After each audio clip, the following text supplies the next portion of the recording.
في قناتكم المفضلة الملكة هي العذراء وماري جرجس الأمير. بعد 10 دقائق فقط من دخولها للدير ومقابلتها لأمنا طماف إيريني تم شفاء سوزان مبارك من سرطان الدم. دي صورة سوزان مبارك وطماف إيريني.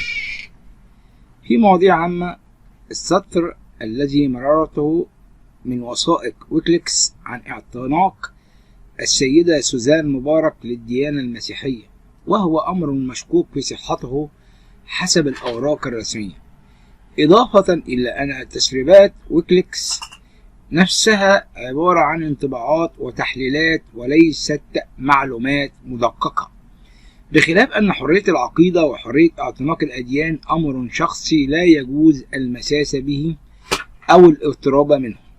ويكيليكس قالت في إحدى وثائقها المنقولة عن السفيرة الأمريكية أن سوزان مبارك سيدة مسيحية متزوجة من مسلم، وكان ذلك في معرض تقرير عن الأنشطة الاجتماعية لزوجة الرئيس السابق. تداول الخبر عبر وسائل الإعلام الإلكترونية، خلق حالة من الجدل المشتعل على المواقع القبطية حول مسيحية سوزان من عدمه، خصوصا موقع المنظمة القبطية الأمريكية التي نشر قصة تربط بين معجزة صنعتها الراهبة الراحلة الأم إيريني يسا رئيسة دير أبي سيفين للراهبات لشفاء سوزان مبارك. نص القصة التي غاب عنها الراوي أو المصدر يقول: المعجزة دي سمعتها من فم أمنا إيريني نفسها على CD، والموضوع هو أن السيدة الأولى في مصر سوزان مبارك كانت مريضة بسرطان الدم وتعبت ما بين العلاج والأطباء، وفي يوم كلمتها السيدة سوزان السادات وقالت لها عن معجزات أبي سيفين وإن إله النصارى قادر على شفائها. طبعا مع التعب اللي هي شايفاه قررت التجربة، يعني مش هتخسر حاجة. كلمت السيدة جيهان السادات دير أبي سيفين بمصر القديمة، وأخذت ميعاد من طماف إيريني بالزيارة في نفس اليوم، بس بشرط إن محدش يعرف بالزيارة دي.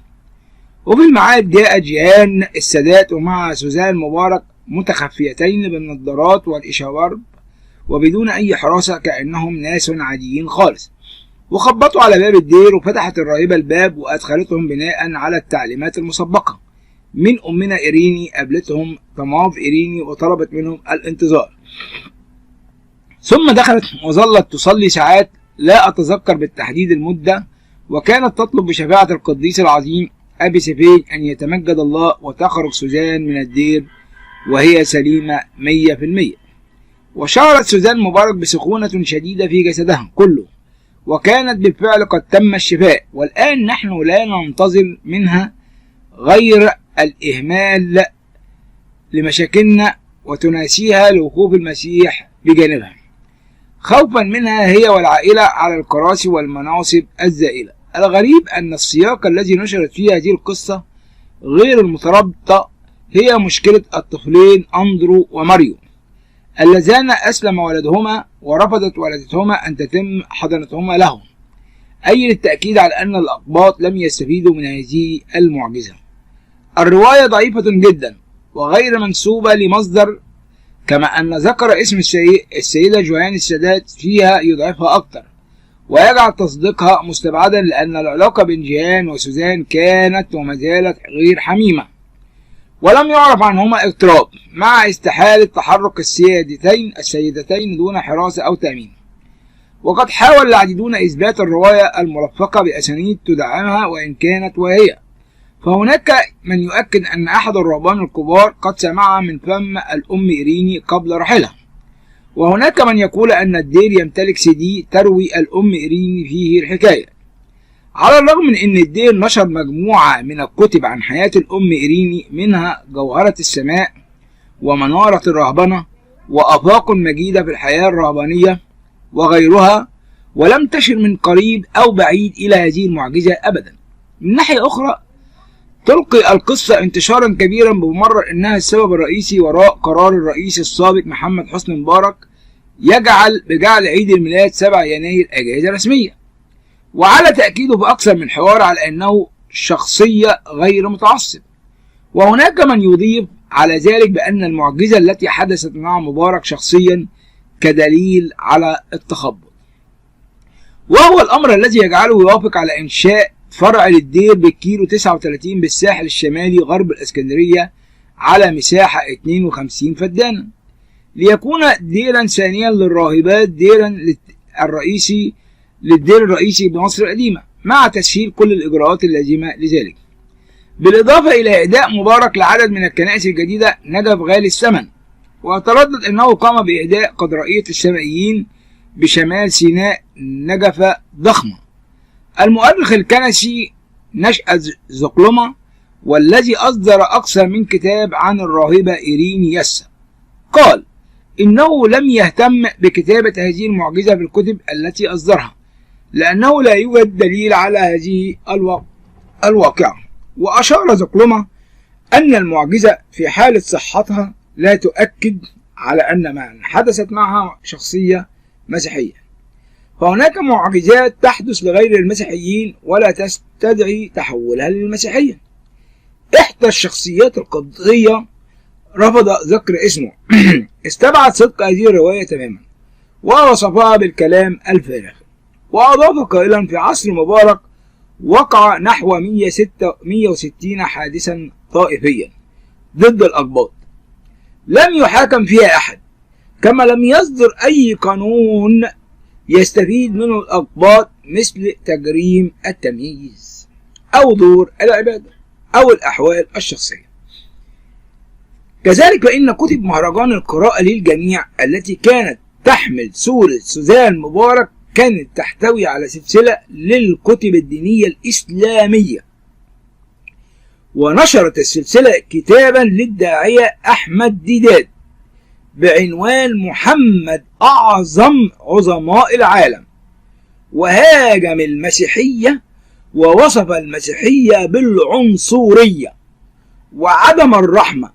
فهل لو كانت سوزان مبارك مسيحية كانت سوف تسمح بنشر مثل هذا الكتاب؟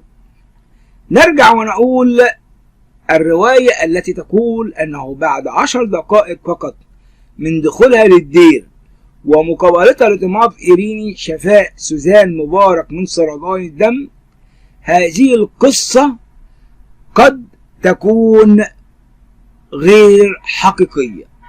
وبصفة خاصة القصة التي تقول أن سوزان مبارك هي مسيحية ليست قصة حقيقية أيضا، كما قلنا أن العلاقة بين سوزان وجيهان هي علاقة بعيدة المدى عن كل هذا الكلام. شكرا لكم أحبائي وأعزائي، ولكم مني كل الحب والتقدير.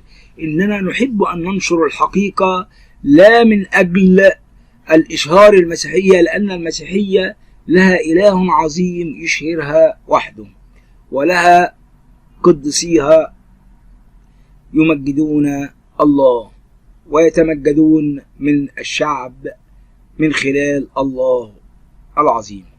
شكرا لكم أحبائي، ولو عجبكم الفيديو أرجو الاشتراك في القناة، ولكم مني كل الحب والتقدير، وسلام لكم جميعا. وطماط إيريني. في مواضيع عامة، السطر الذي مررته من وثائق ويكليكس عن اعتناق السيدة سوزان مبارك للديانة المسيحية، وهو أمر مشكوك في صحته حسب الأوراق الرسمية، إضافة إلى أن تسريبات ويكليكس نفسها عبارة عن انطباعات وتحليلات وليست معلومات مدققة، بخلاف أن حرية العقيدة وحرية اعتناق الأديان أمر شخصي لا يجوز المساس به أو الاقتراب منه. ويكليكس قالت في إحدى وثائقها المنقولة عن السفيرة الأمريكية أن سوزان مبارك سيدة مسيحية متزوجة من مسلم، وكان ذلك في معرض تقرير عن الأنشطة الاجتماعية لزوجة الرئيس السابق.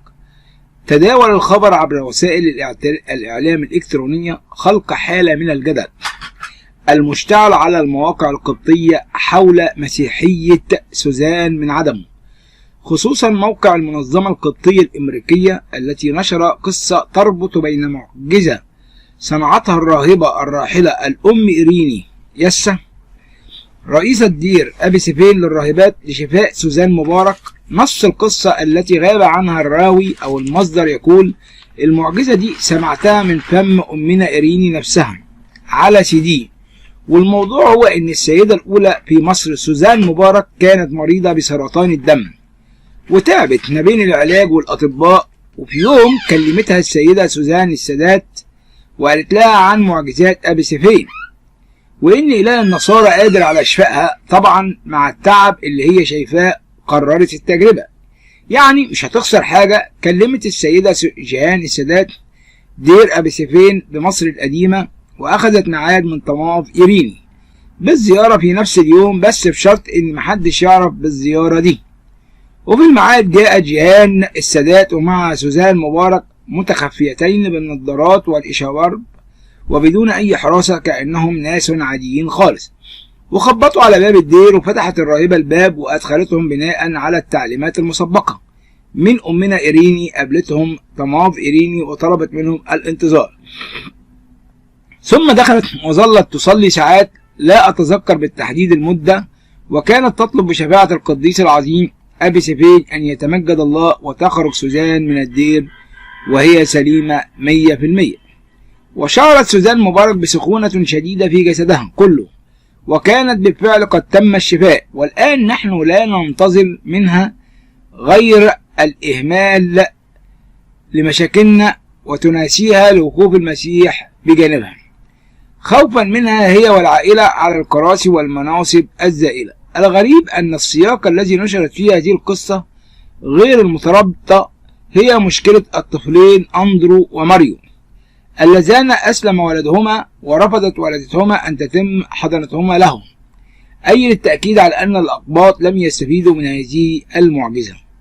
الرواية ضعيفة جدا وغير منسوبة لمصدر، كما أن ذكر اسم السيدة جيهان السادات فيها يضعفها أكثر ويجعل تصديقها مستبعدا، لأن العلاقة بين جيهان وسوزان كانت وما زالت غير حميمة ولم يعرف عنهما اضطراب، مع استحالة تحرك السيدتين دون حراسة أو تأمين. وقد حاول العديدون إثبات الرواية الملفقة بأسانيد تدعمها وإن كانت واهية، فهناك من يؤكد أن أحد الرهبان الكبار قد سمعها من فم الأم إيريني قبل رحلها، وهناك من يقول أن الدير يمتلك CD تروي الأم إيريني فيه الحكاية. على الرغم من أن الدير نشر مجموعة من الكتب عن حياة الأم إيريني، منها جوهرة السماء ومنارة الرهبنة وآفاق مجيدة في الحياة الرهبانية وغيرها، ولم تشر من قريب أو بعيد إلى هذه المعجزة أبدا. من ناحية أخرى تلقي القصة انتشارا كبيرا بمبرر أنها السبب الرئيسي وراء قرار الرئيس السابق محمد حسني مبارك بجعل عيد الميلاد 7 يناير أجازة رسمية، وعلى تأكيده في أكثر من حوار على أنه شخصية غير متعصب. وهناك من يضيف على ذلك بأن المعجزة التي حدثت مع مبارك شخصيا كدليل على التخبط، وهو الأمر الذي يجعله يوافق على إنشاء فرع للدير بالكيلو 39 بالساحل الشمالي غرب الإسكندرية على مساحة 52 فدانا، ليكون ديرا ثانيا للراهبات للدير الرئيسي بمصر القديمة، مع تسهيل كل الإجراءات اللازمة لذلك، بالإضافة إلى إهداء مبارك لعدد من الكنائس الجديدة نجف غالي الثمن. ويتردد أنه قام بإهداء قدرائية السمائيين بشمال سيناء نجفة ضخمة. المؤرخ الكنسي نشأة زقلمة والذي أصدر أكثر من كتاب عن الراهبة إيريني يسا قال إنه لم يهتم بكتابة هذه المعجزة في الكتب التي أصدرها، لأنه لا يوجد دليل على هذه الواقعة. وأشار زقلمة أن المعجزة في حالة صحتها لا تؤكد على أن من حدثت معها شخصية مسيحية، فهناك معجزات تحدث لغير المسيحيين ولا تستدعي تحولها للمسيحية.